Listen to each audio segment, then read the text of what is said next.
Allah itu esa, dalilnya qul huwallahu ahad. Allah itu dia yang satu. Penggunaan kata satu di sini adalah untuk membedakan dengan akidah-akidah atau agama-agama atau Tuhan-Tuhan yang lain. Karena ada manusia ini mempertuhankan Tuhannya tidak satu. Ada Tuhan langit, ada Tuhan bumi. Minimalnya dua. Ada lagi nanti yang Tuhan langit, Tuhan bumi, Tuhan matahari, Tuhan angin, Tuhan tanah, Tuhan api dan sebagainya. Punya Tuhan masing-masing. Artinya Islam datang itu tak benar. Sekiranya Tuhan itu banyak, tidak satu, dua saja. Ini kan bahaya. Seandainya Tuhan langit mau menurunkan hujan, lalu Tuhan bumi tak mau menerima hujan itu. Apa enggak berantem Tuhan tuh? Atau Tuhan bumi butuh air, lalu Tuhan langit tak mau menurunkan hujan. Maka mustahil itu. Atau Tuhan angin dan Tuhan air. Katakanlah hujan itu proses angin membawa awan. Lalu tiba-tiba Tuhan langit tidak merestui. Tuhan angin sudah datang, Tuhan air sudah datang, lalu Tuhan langit tidak mau menurunkan. Akan repot. Maka mustahillah Allah itu berbilang. Maka inti dari wahdaniyat adalah mustahil Allah berbilang. Kalau Allah tidak berbilang berarti Allah itu bukan bilangan. Karena kalau berbilang, bilangan umumnya adalah awalnya angka 1. Setelahnya seterusnya 2, 3, 4 sampai seterusnya. Angka 1 sebelumnya ada 0. Kalau Allah itu dianggap bilangan berarti Allah itu sebelum angka 1. Karena tadi ahad. Sebelum angka 1 berarti Allah pernah tidak ada sebelum ada. Gak mungkin, mustahil. Karena Allah sudah kidam. Allah ada sebelum yang ada, sebelum yang ada, dan Allah ada sebelum kata ada itu sendiri. Karena Allah itu wujud. Dan dia adalah kidam. Seperti itu. Maka mustahil. Jadi Allah itu bukan bilangan dan tidak berbilang. Arti tidak berbilang itu maksudnya Allah itu bukan 2, bukan 3, bukan 4, bukan 5, bukan 6, bukan 7 dan sebagainya. Tuhan kita itu bukan 2, bukan 3, bukan 4 dan seterusnya. Tuhan kita satu. Dalam artian esa. Tidak berbilang, tidak bilangan. Susah kita mendefinisikan ahad ini atau esa ini. Apakah esa maknanya tunggal? Tunggal juga satu. Tapi secara imajinasi manusia bahwa Tuhan kita umat Islam Allah itu satu, ini menepis dengan adanya Tuhan ayah, Tuhan emak, Tuhan bapak. Tidaknya itulah. Nanti Tuhan-Tuhan yang lain. Makanya disebutkan dalam Al-Quran, orang yang mengatakan Allah itu 2 atau 1 tapi 2. Orang yang mengatakan Allah itu 3 atau 1 atau 3. Maka Al-Quran mengatakan orang tersebut adalah orang kafir. Arti kafir berarti Allah tidak menerima pengakuannya sebagai hambanya. Allah tidak menerima pengakuan hambanya menganggap dirinya sebagai Tuhan. Karena Allah itu tidak 2, tidak 3, tidak 4, tidak seterusnya. Allah itu ahad esa. Kenapa kita Pak Ustadz ketika kita tasyahud, asyhadu an la ilaha illallah. Satu Pak Ustadz. Simbol-simbol tauhid juga satu. Ya ini sekedar menepis saja dari keyakinan-keyakinan manusia yang Tuhannya tidak satu.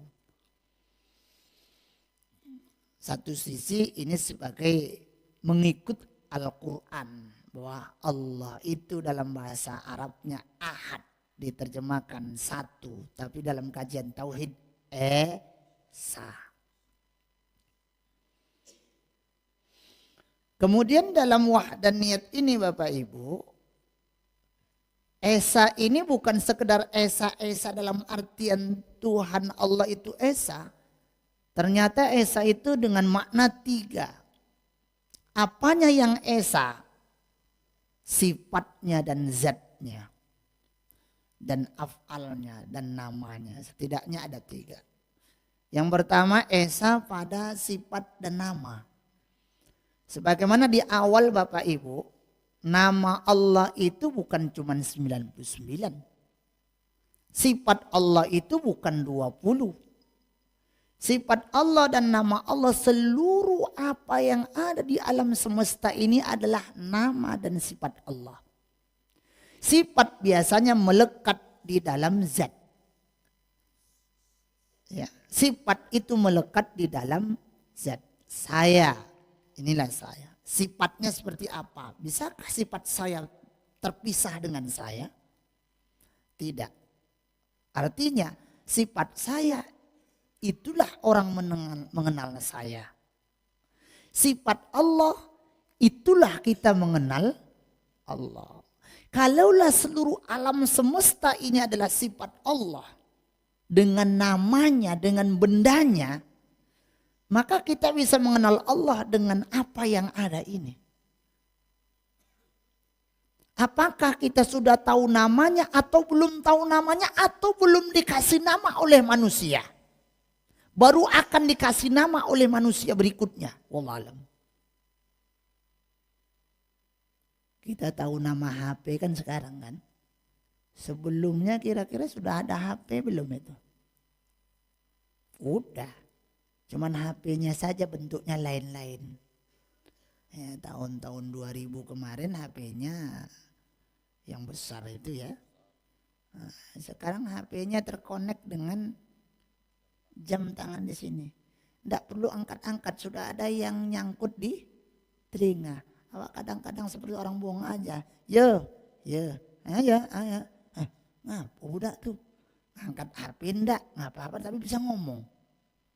Begitulah canggihnya. Artinya baru dikasih nama. Maka seluruh apa yang ada di alam semesta ini dalam bentuk benda dan molekul dan zat yang lainnya itu adalah sifat Allah tak terhingga. Berarti nama Allah tak terhingga. Nama Allah itu ya seluruh yang ada. Itulah nama Allah, itulah sifat Allah. Di depan saya lihat misalnya ada pohon jambu. Ya, pohon jambu itu adalah nama Allah. Jambu itu nama Allah. Karena jambu itu tidak akan bisa hidup, tak akan berbuah.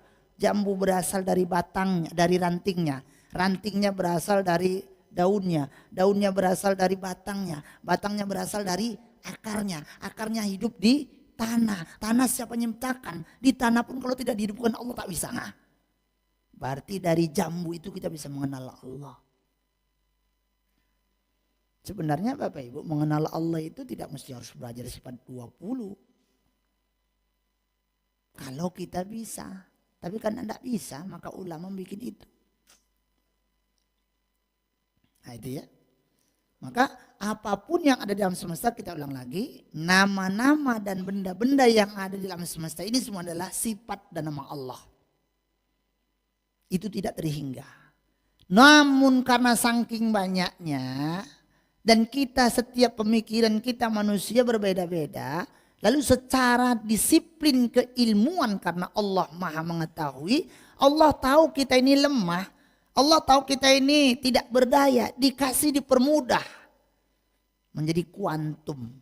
Atau ya praktis. Lalu muncullah sifat sifat Asmaul Husna yang 99. Ulama memikir lagi 99 itu tidak sanggup nanti umat mempelajarinya. Dipendekkan menjadi 20. Itulah yang kita sampaikan di awal dulu. Bahwa nama Allah itu sebenarnya bukan 20. Sifat Allah bukan 20. Semuanya banyak. Tapi kalau disuruh ngaji semuanya kan bisa teruk gitu kan. Ngaji 20 aja lamanya minta ampun kan gitu.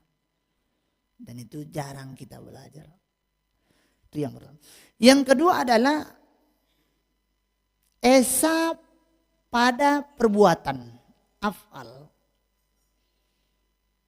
Seluruh apapun yang bergerak di alam semesta ini Bapak Ibu, itu atas kehendak dan izin Allah. Artinya Bapak Ibu kemari bukan atas kehendak Bapak Ibu. Bapak Ibu digerakkan oleh Allah. Kalau tak digerakkan tak bakal bergerak. Sebenarnya Bapak Ibu, kalau ditanya mereka-mereka yang tidak datang ini, adanya sebenarnya niat mereka mau datang. Cuma tak diizinkan Allah, tak datang. Mungkin Bapak Ibu kita di sini ada yang sebenarnya tak ada niat kemari. Cuman karena Allah, kamu harus nyampe juga. Walaupun mungkin di sini sambil bersandar sambil tidur misalnya kan. Misal, bukan menyindir. Artinya kehendak Allah. Mungkin ada yang badannya sakit-sakit. Mungkin karena kita sudah tua kan. Dengan berbagai macam penyakit. Tapi iya kata Allah nyampe. Ini mengajarkan bahwa setiap perbuatan baik kita sebagai orang beriman Bapak Ibu. Jangan diyakini bahwa itu kita yang melakukannya. Bahwa kita ini lemah, iya. Khuliqal insanu dha'ifa. Allah itu menciptakan kita lemah. Kalau kita lemah tidak berdaya. Lalu kenapa bisa kemari? Diizinkan, digerakkan oleh Allah. Karena Allah itu esa pada af'al. Seluruh yang bergerak dan berbuat itu atas dan izin dan melalui fiilnya Allah, perbuatannya Allah. Jadi yang sholat, kita sebenarnya tak bisa sholat kalau tidak diizinkan oleh. Maka jangan akui bahwa aku ini rajin sholat. No. Tanpa diizinkan Allah kita tak akan sholat. Tak akan bisa bersedekah. Tidak akan bisa ngaji. Tidak akan bisa zikir. Tidak akan bisa majelis taklim. Dan tidak akan bisa berbuat baik. Maka tauhid ini, wahdaniyat fil af'al ini mengajarkan bahwa setiap perbuatan baik yang kita lakukan apapun itu, yakinkan itu berasal dari Allah dan kita tidak berdaya apa-apa. La haula. Itu, yakinkan itu. Supaya apa? Jangan sombong dalam amal ibadah namanya ujub. Kan orang ada sombong karena harta, sombong karena ilmu, sombong karena amal ibadah, sombong karena suaranya bagus, hafalan Qur'annya. Istilahnya nanti beda-beda. Ada yang takabur, ada yang ujub, ada yang sum'ah, ada yang kibir. Istilah-istilah itu. Maka kalau untuk kita, perbuatan baik yang kita lakukan apapun, bukan kita yang melakukan. Siapa yang melakukan? Allah. Atas izin Allah. Berarti sholat subuh kita tadi. Yang sholat subuh bukan kita. Bukan. Kita disolatkan oleh Allah. Tanpa Allah izinkan kita sholat, tak akan sholat. Jadi yang sholat siapa? Allah. Bukan kita. Bukan. Lalu kita ini apa? Dalam nih Pak Ustadz. Masa Allah nyembah Allah? Mak kita jadi Allah Pak Ustadz. Tidak. Perbuatannya, geraknya atas izin Allah. Karena Allah ilah yang menciptakan itu dan mengizinkan. Ada ayah-ayah kita tadi yang sholatnya tak pakai ruku, tak pakai sujud. Karena sholatnya di atas kursi. Ya sujudnya begitu, rukunya begitu. Kalau ditanya, pengen gak sujud sempurna seperti kita? Pengen. Kenapa tak bisa? Tak Allah izinkan. Bagaimana cara Allah tak mengizinkan? Dikasih penyakit. Maka orang-orang yang sudah duduk di atas kursi sholatnya merindukan bagaimana bisa sholat ruku sujud seperti kita. Karena ruku dan sujud itu nikmat.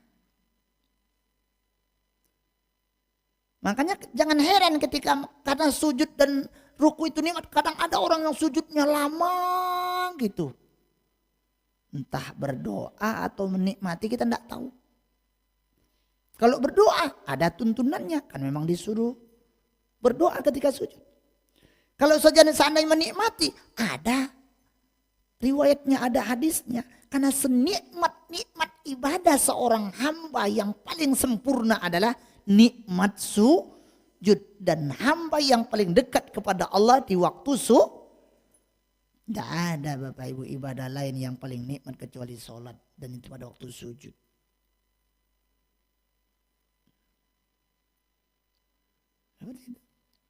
Maka kita-kita yang sudah tua-tua ini bagus itu sujudnya lama-lama. Terutama yang sholat sunat Bapak Ibu. Ya filosofisnya sujud itu di atas tanah. Kalau kita yang sudah tua-tua supaya kita ingat kita akan kembali ke tanah. Sebentar lagi mati. Nah, ini Bapak Ibu yang tua-tua ini. Ya. Yang tua-tua ya. Yang tua-tua sujudnya lama-lama lah. Karena begitu ada orang tua sujudnya lama, Allah tersenyum. Senang dia. Lo tahu mau mati, lama sujud ya. Tapi nikmat itu Bapak Ibu.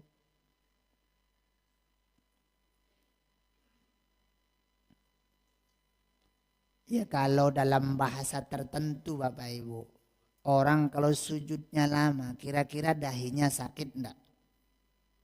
Sakit enggak dahinya? Tergantung sajadahnya Pak Ustaz. Kalau sajadahnya empuk, enggak sakit. Tapi kalau sajadahnya kasar, sakit. Kalau enggak pakai sajadah, tambah sakit. Kalau lama, kari-kari kira-kira, sajadahnya berbekas enggak? Sajadahnya berbekas enggak? Berbekas. Kira-kira dahinya berbekas enggak? Makanya jangan heran kalau ada orang yang dahinya mungkin hitam, dahinya mengkilat, dahinya berbekas. Biasa itu. Apakah itu identik bahwa dia itu rajin sholat? Pasti. Karena enggak mungkin bisa berbekas kalau dia tak rajin sholat dan tidak lama sujudnya. Kalau hanya sholat 5 waktu saja itu pun sujudnya sebentar kayak ayam gitu. Tuk tuk tuk tuk. Nggak bakalan nampak itu. Tapi apakah harus nampak? Tidak. Apakah jidatnya harus hitam? Tidak. Apakah jidat hitam itu menunjukkan bahwa dia rajin sholat? Kemungkinan. Bahwa sujudnya lama? Bisa jadi. Apakah wajib seperti itu? Tidak. Cuman para ulama menafsirkan di dalam Al-Quran surah Muhammad itu. Tanda umat Nabi Muhammad nampak bekas tanda lalu penafsiran macam-macam. Ada yang hitam, ada yang mengkilat, ada yang cahaya, dan sebagainya. Lalu untuk yang jidatnya hitam ada hadisnya. Termasuk ciri-ciri pengikut Dajjal adalah jidatnya hitam. Wah, berarti ngeri juga Ustaz. Berarti orang yang sholatnya banyak lalu jidatnya hitam pengikut Dajjal. Bisa jadi. Berarti kalau tidak jidatnya hitam berarti tidak umat Muhammad. Kenapa? Nggak ada tandanya. Ya kan? Tandanya cahaya. Cahaya apa? Sebenarnya lebih kepada ketundukan kita. Iman kita bahwa kita dipanggil Allah sholat tunduk sami'na wa ata'na, tidak serta merta berbekas dalam bentuk fisik. Nah, itu Bapak Ibu. Jadi kesinilah, jadi nikmat itu. Jadi yakinkan Bapak Ibu ketika kita sholat itu atas kehendak Allah. Sehingga begitu assalamualaikum, assalamualaikum, kita hapus muka kita. Betul? Lalu kita ucapkan alhamdulillah. Karena nikmat sholat tersebut. Dan sholat itu adalah nikmat Allah, pemberian Allah. Tanpa diizinkan kita tidak akan bisa sholat. Alhamdulillah. Setelah alhamdulillah apa kita bilang? Astagfirullah lagi. Mungkin memang gerakannya adalah gerakan atas izin Allah. Sholat itu atas kehendak Allah. Lalu mana tahu kita sebagai insania waktu sholat tidak khusyuk yang Allah inginkan khusyuk. Dan betul-betul mengingat Allah. Lalu kita tidak. Astagfirullah. Itu kenapa kita setelah sholat disuruh istighfar. Nah ini semuanya. Jadi Bapak Ibu rahmati Allah. Apakah sholat, zikir, puasa, sedekah, seluruh perbuatan baik dalam tauhid, jangan akui itu sebagai kebaikan kita. Itu adalah kebaikan Allah. Disebutkan dalam Al-Quran, kalau engkau berbuat baik, yakinkan dan katakan itu adalah dari Allah. Tapi kalau kamu berbuat jelek, yakinkan itu berasal dari dirimu sendiri. Pak Ustadz, iya. Tadi katanya esa pada afal, iya. Seluruh gerak dan perbuatan makhluk di alam ini adalah atas izin Allah, iya. Yang baik dari Allah, iya. Yang buruk tetap. Yang buruk juga dari dan izin Allah. Orang merampok itu atas izin Allah. Orang narkoba, membunuh, mencuri, berbuat maksiat itu atas izin Allah dan perbuatan itu diciptakan oleh Allah. Berarti yang berbuat Allah? No. Ayatnya. Kenapa? Allah maha baik. Allah hanya menciptakan perbuatan buruk. Tapi buruk itu kalian sendiri yang melakukannya. Cuman kita sebagai orang beriman, orang bertauhid, ketika ada melihat orang berbuat maksiat, yakinkan. Karena dia diizinkan oleh Allah berbuat maksiat lah, makanya dia berbuat maksiat. Lalu apa? Jangan benci orangnya, tapi bencilah perbuatannya. Sebagaimana dalil tadi. Kalau kamu melakukan kejahatan, keburukan, maka keburukan itu adalah milikmu dan kamu yang melakukannya. Pak Ustadz, ya kalau tidak dikasih izin sama Allah kan kita tidak bisa melakukan perbuatan buruk tersebut. Betul. Tanpa diizinkan oleh Allah, orang tidak akan bisa berbuat buruk. Iya. Tapi Allah kasih akal untuk memilih ini baik atau buruk. Lalu ternyata manusia memilih buruk, ya berdosa. Pak Ustadz, iya kita memilih baik, ya. Lalu kita berbuat baik, ya enggak adil lah ya Pak Ustadz. Masa kalau baik berasal dari Allah, kalau buruk berasal dari manusia? Kok gitu? Lah ya suka-suka Allah. Kita ini kan hamba Allah.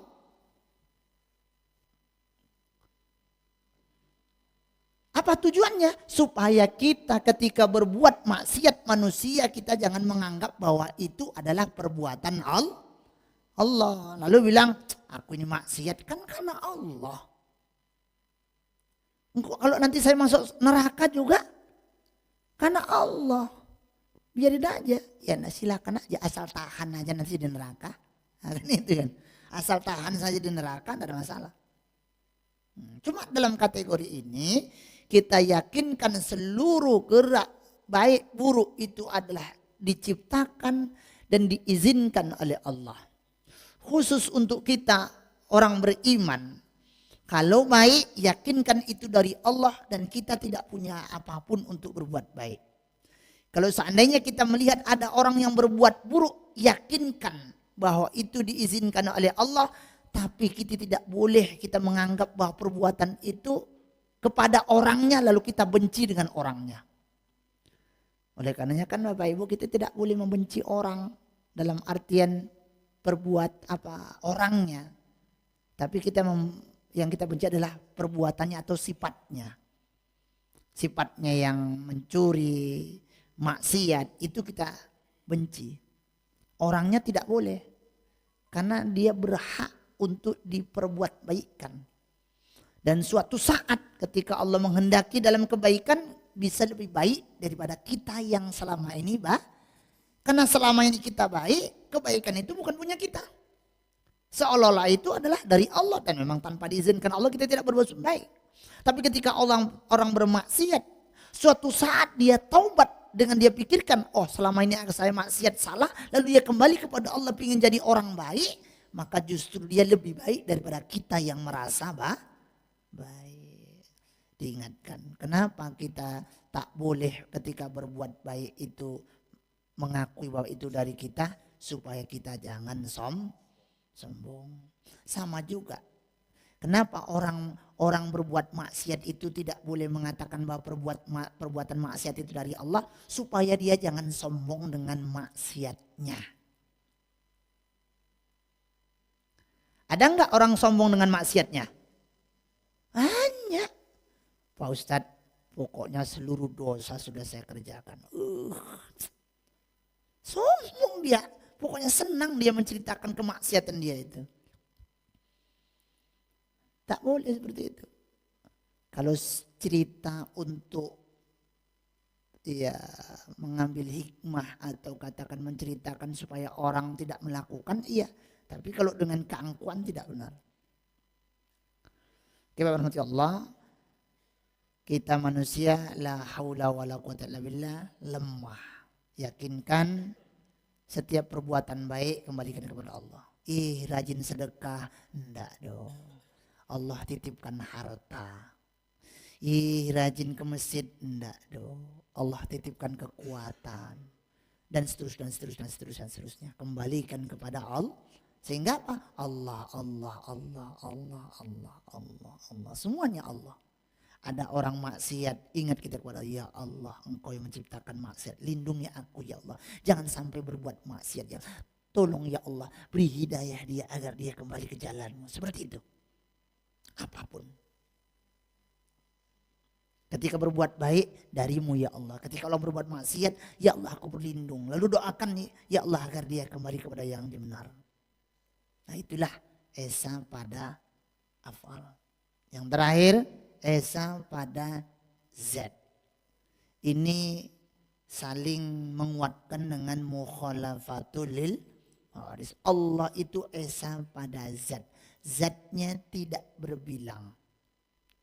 Karena tidak berbilang berarti zat Allah itu tidak satu. Karena satu itu adalah bilangan atau angka. Maka zatnya adalah Maha Esa. Lalu bagaimana? Dengan sifatnya yang Maha Esa, af'alnya yang Maha Esa, zatnya yang Maha Esa, maka Allah itu tidak terimajinasi, tidak teristilahkan, tidak terbayangkan dan tidak. Pak Ustadz, kenapa seperti itu? Karena Allah itu wujud qidam maka mukhalafatul haris kemubinasi wahdaniyat. Makanya kemarin kita sampaikan kalau ada orang mengatakan Allah di langit punya tangan, punya wajah, punya kaki dan sebagainya. Berarti Allah kita dengan Allah dia berbeda. Walaupun namanya sama. Sebagaimana saya sampaikan Allah kita dengan orang yang terdahulu diberikan kitab oleh Allah. Itu beda. Katakanlah Allah umatnya Nabi Musa. Walaupun namanya Allah. Ternyata beda dengan Allahnya kita. Allahnya mereka punya anak namanya Samiri. Lihat dalam Al-Quran. Umat Nabi Musa mengatakan bahwa Uzair itu adalah anak Allah. Tidak disebutkan di situ tentang emaknya. Cuman hanya disebutkan anak. Berarti Allahnya umatnya Nabi Musa adalah Allah yang punya anak. Sama enggak dengan Allahnya kita? Tidak, walaupun sama namanya. Kalau dalam bahasa kitanya orangnya beda, namanya sama orangnya beda. Nama maksud orang ini sekedar simbol saja ya. Bukan berarti Allah itu orang. Itu maksudnya ya. Namanya Allah, tapi Allahnya umatnya Nabi Musa punya anak. Allah kita dengan Allahnya umat Nabi Isa beda lagi. Kalau umatnya Nabi Musa cuma punya anak, kalau umatnya Nabi Isa ada emaknya. Berarti Allah umatnya Nabi Isa dengan umatnya Nabi Musa dengan umatnya Nabi Muhammad beda walaupun namanya tetap Allah. Lalu Allahnya umat Nabi Muhammad tak punya anak, tak punya emak. Allahnya umatnya Nabi Isa punya anak, tak punya emak.